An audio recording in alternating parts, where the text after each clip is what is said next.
date conversation mistakes, according to yourtango.com. We're going to break it down, but first, thoughts, 5 words or less. I've ruined everything.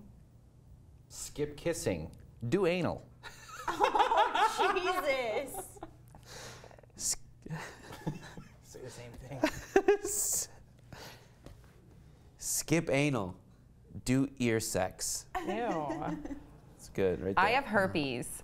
That will scare him off. And that's the whole point of this article is you don't want to give away too much information from the very beginning. But so then you have herpes. I don't have herpes. I was just giving you an example. We're going to break it down. Don't tell people you have herpes until later. Maybe I think that should be date 4. Let them at least get to know you. Unless you're going to have a one-night stand that night, then obviously you would have to tell them that you have the herp. Yeah, don't tell them. I say show don't tell when it comes to herpes. Yeah.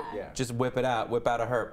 Ew. Just be like, look at that. Okay, we're going to break it down. That's not a volcano. Okay, so again, these are the 8 first date conversation mistakes that will scare him or her off. It says him off, but this can apply to both he or she. So number 1, your opinions of your ex or exes. Avoid it.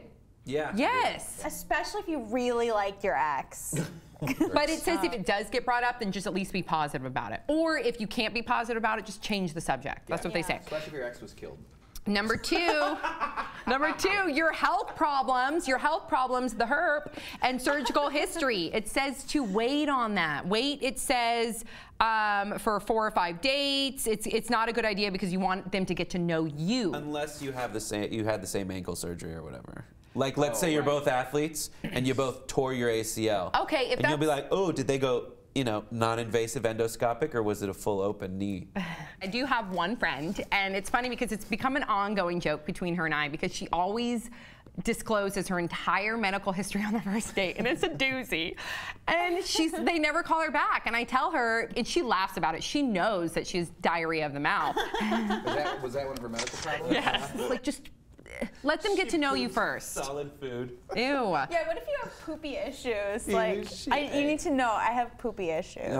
Okay, number 3, your list of career accomplishments. How do you guys think you should handle that? This was weird. In the article it said, let them Google you and they'll see all your career accomplishments. I'm like, what? That's not, no, then they'll see my mugshots. Let's not do that. Also, then don't bring up the other person's career accomplishments and reveal that you totally Googled them. Yeah. Just get to know them a little bit and then Google them so you can make up your own mind and not see what other people That's think good about advice. them. I just know I couldn't follow it. Seriously. Well, again, I've been with someone for 9 years now, but I know for a fact that if I was single, I would Facebook, Google, do all that stuff. But I agree with you. I know the right thing to do would be to just try and get to know them without having those preconceived notions. Yeah. It's tough. Or just Google the search, don't read a link. Just make sure it says, oh yeah, it's kind of what they said they are. Yeah. And then As long as they come up on a watch list. You're also trying to put out your best you're gonna want to talk. You're gonna want to talk about what you're passionate about because that's what people respond to. Is otherwise you're just having this dispassionate, sad conversation about nothing anyone cares about. But then again, you don't want to come off as a braggart. Right. But then again, you don't want to poo-poo yourself. So you just got to find a happy medium. Talk about what you're passionate about. Yes.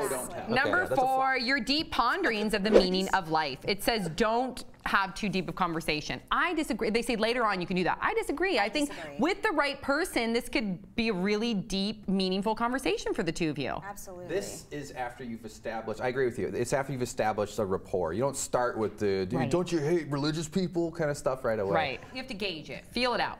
Number 5, your thoughts about the book series 50 Shades of Grey. It says this book series could be a walking landmine in conversation that is just not necessary to dodge or navigate early in dating. The other ones are so general, and this is very specific. It's like, don't talk about page 163. Everyone does that, and it ruins things. I was a fan of the 50 Shades of Grey series, but I could see why it would be inappropriate to talk about it in the first book, because then you're pretty much talking about, because the whole book is about deviant sex, so you shouldn't be talking about that stuff There's a right way to talk about 50 Shades of Grey, and then there's a way that's like, I honestly have Benoit balls in right now. The only good way to talk about 50 Shades of Grey is if you're at Home Depot picking out swatches. And it's all gray swatches. And it's all gray. Number 6, the fact that your dog sleeps under the covers with you, they say is a no-no. What? Dog's okay. Cats, I'm against. They scratch. Oh, I know. My cat totally gouged out my nose like 3 months ago, and now I don't. This is not a real nose, everyone. Yeah, this is plastic. She's got the Michael Jackson removable face hole. But now my cats aren't allowed to sleep in the room anymore. Was it playing with your hair while you sleep? Yeah, it's all I know cats do that. Like I said, I think I ruined everything. My dog definitely sleeps on all my covers, and everyone knows. Yeah, and it's super comfy and warm. I love it. Warm. That would attract me to her more. Yeah, it would attract me to a guy more.